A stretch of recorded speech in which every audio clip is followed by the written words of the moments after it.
ബി.ജെ.പിയുടെ അമരത്തേക്ക് വീണ്ടും ശോഭാ സുരേന്ദ്രൻ. എന്തുകൊണ്ട് ശോഭാ സുരേന്ദ്രൻ?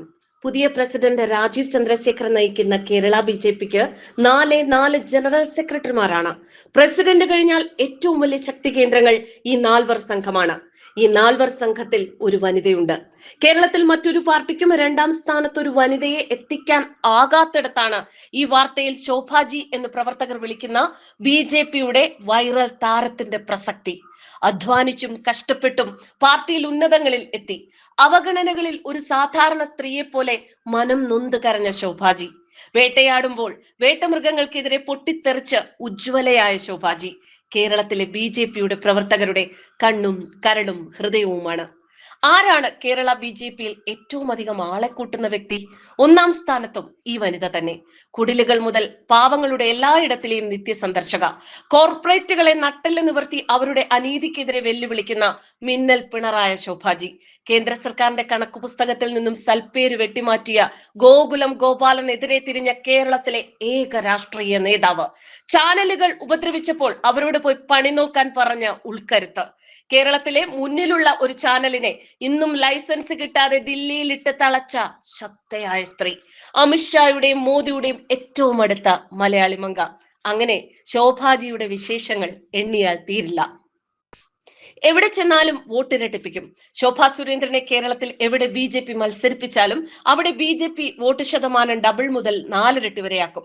എന്നാൽ വിജയിക്കാൻ ഒരിക്കലും പാർട്ടിയിലെ അദൃശ്യ ശക്തികൾ ഇവരെ അനുവദിച്ചില്ല. ഒരിക്കൽ മത്സരിച്ച് ഇരട്ടി വോട്ടുകൾ നേടിയ സീറ്റിൽ പിന്നെ അവർ ശോഭയെ നിർത്തില്ല. കാരണം ശോഭ ജയിക്കരുത്. അങ്ങനെ പോയാൽ ശോഭ ജയിക്കും. എന്നിട്ടും എല്ലാം മറന്ന് ശോഭാജിയെ പ്രവർത്തകർ എതിരേറ്റു. പട്ടിണിയുടെ കനൽ വഴികളിലൂടെ നടന്ന ഒരു പെൺകുട്ടി പിന്നീട് കണ്ടത് അനീതിക്കെതിരെ തീക്കാറ്റാകുന്നതായിരുന്നു. ഒരുത്തന്റെ മുന്നിലും തല കുനിക്കില്ല. ബി.ജെ.പിയിൽ ഏറെ സങ്കടങ്ങൾ വന്ന കാലം. ഇടതു മന്ത്രിസഭയിൽ മന്ത്രിപദം വരെ വാഗ്ദാനം വരുന്നു. എന്നാൽ ചതിയില്ലെന്നും മോദിക്കൊപ്പം എന്നും പറഞ്ഞ് അനഭിമത സൗഭാഗ്യങ്ങൾ പുറംകാലുകൊണ്ട് ഈ സ്ത്രീ തട്ടിയെറിഞ്ഞു. കോൺഗ്രസിൽ നിന്നും ലഭിച്ച ഓഫർ, പാർട്ടിയിലെ പ്രതിപക്ഷ നേതാവ്, പ്രസിഡന്റ് എന്നിവർ കഴിഞ്ഞാൽ കേരളത്തിൽ 3-ാം സ്ഥാനം നൽകാം, ഇഷ്ട സീറ്റിൽ നിയമസഭയിലേക്ക്, മന്ത്രിപദം ഉറപ്പ്. എന്നിട്ടും ഈ സ്ത്രീ വഴിമാറിയില്ല, കാലുമാറിയില്ല. അതാണ് പട്ടിണി കിടന്ന് ചത്താലും ചതിയില്ല എന്നാണ് എപ്പോഴും ശോഭാജിയുടെ വാക്കുകൾ. കേരളത്തിലെ രാഷ്ട്രീയ നേതാക്കളിൽ ശോഭയുടെ വിമർശനത്തിന്റെ ചൂടിന്റെ കയർപ്പ് നുണയാത്തവർ ആരുമില്ല. വിശ്വാസത്തിന് നേരെയുള്ള കമ്മ്യൂണിസ്റ്റ് കടന്നുകയറ്റത്തിനെതിരെയും മനുഷ്യന്റെ ആത്മാഭിമാനത്തിനെതിരെയുള്ള വെല്ലുവിളികൾക്കെതിരെയും അനീതിക്കും അഴിമതിക്കും എതിരെയും ശോഭാ സുരേന്ദ്രൻ എന്ന പോരാളിയെ കേരളം എന്നും കണ്ടിട്ടുണ്ട്. സമരമുഖങ്ങളിൽ തീക്കാറ്റായി ഇരമ്പുന്ന തേരാളിയാണ് ശോഭാ സുരേന്ദ്രൻ. സത്യം ശക്തമായി തുറന്നടിക്കുക എന്നത് ശോഭയുടെ നയമാണ്. കേരളത്തിലെ പൊതുമണ്ഡലത്തിലെ വനിതാ നേതാക്കളിൽ ജനപ്രതിനിധിയാകാതെ ആദ്യ പട്ടികയിൽ ഇടം പിടിച്ച ശോഭാ സുരേന്ദ്രനെ പോലൊരു നേതാവില്ല. ജനകീയ പ്രശ്നങ്ങളിലെ ഇടതു വലതു ഒത്തുതീർപ്പുകളായാലും ശബരിമലയിലെ ആചാരങ്ങൾ തകർക്കാൻ ഇടത് സർക്കാരും CPM-ഉം ശ്രമിച്ചപ്പോഴും, പിണറായിയുടെ കുടുംബത്തിന്റെ അഴിമതി കഥകളുടെ കാര്യത്തിലും, മീശ വിവാദത്തിലൂടെ ഹിന്ദു സ്ത്രീകളെ അപമാനിച്ചപ്പോഴും, ഗണപതി ഭഗവാനെ മിത്ത് എന്ന് പറഞ്ഞ സ്പീക്കർ ഷംസീർ അവഹേളിച്ചപ്പോഴുമൊക്കെ ശോഭാ സുരേന്ദ്രൻ എന്ന വനിതാ നേതാവിന്റെ പ്രതികരണത്തിന്റെ മൂർച്ച എത്രത്തോളമുണ്ട് എന്ന് കേരളം നേരിൽ കണ്ടിട്ടുണ്ട്. കാളിയും ദുർഗയുമാണ് എന്നെ നയിക്കുന്നത് എന്ന് പറഞ്ഞിട്ടുള്ള ശോഭാ സുരേന്ദ്രന്റെ പല പ്രസംഗങ്ങളിലും ആ ശക്തികളുടെ പ്രഭാവമാണ് പലപ്പോഴും പ്രതിഫലിക്കാറുള്ളത്. തൃശൂർ ജില്ലയിലെ വടക്കാഞ്ചേരിയിൽ ഒരു കർഷക തൊഴിലാളി കുടുംബത്തിൽ ജനിച്ച ശോഭയുടെ കുട്ടിക്കാലം ഏറെ ബുദ്ധിമുട്ടുകൾ നിറഞ്ഞതായിരുന്നു. ദുരിതങ്ങളോട് പടപൊരുതി ജീവിതത്തിൽ ജയിച്ച് കയറുകയായിരുന്നു അവർ. കഷ്ടപ്പാടുകൾക്കിടയിൽ പോലും പഠനത്തിലും സാമൂഹിക പ്രവർത്തനത്തിലുമെല്ലാം ശോഭ സജീവമായിരുന്നു. അച്ഛന്റെ മരണത്തോടെയായിരുന്നു കഷ്ടപ്പാടുകളുടെ വേലിയേറ്റം. ബാലഗോകുലത്തിലും ABVP-യിലും പ്രവർത്തിച്ചാണ് ശോഭാ സുരേന്ദ്രൻ ബി.ജെ.പിയിൽ എത്തുന്നത്. പ്രതിസന്ധികളെ ചങ്കൂറ്റത്തോടെ എന്നും നേരിട്ട് കാട്ടിക്കൊടുത്ത അമ്മയാണ് ശോഭയ്ക്ക് റോൾ മോഡലും കരുത്തും.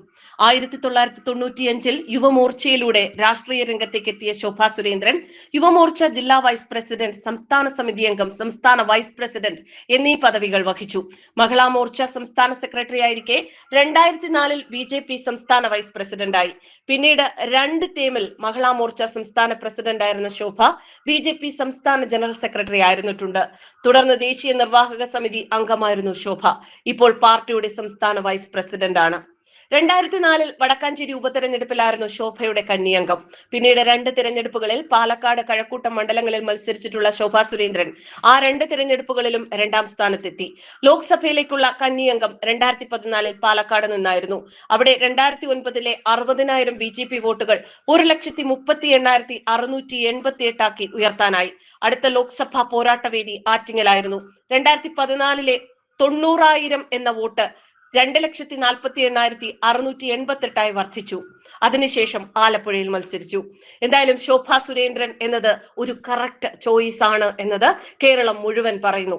BJP രാഷ്ട്രീയത്തിൽ വിശ്വസിക്കാത്തവർ പോലും ശോഭയുടെ വാക്കിന്റെ കാരിരുമ്പിന്റെ മൂർച്ച തിരിച്ചറിഞ്ഞവരാണ്. അവർ പറയുന്നു ശോഭാ സുരേന്ദ്രൻ BJPയിലെ ഒരു നേതൃസ്ഥാനത്തേക്ക് എത്തിയാൽ പല കാര്യങ്ങളും ഇവിടെ നടക്കും. ശോഭാജി, അഭിനന്ദനങ്ങൾ.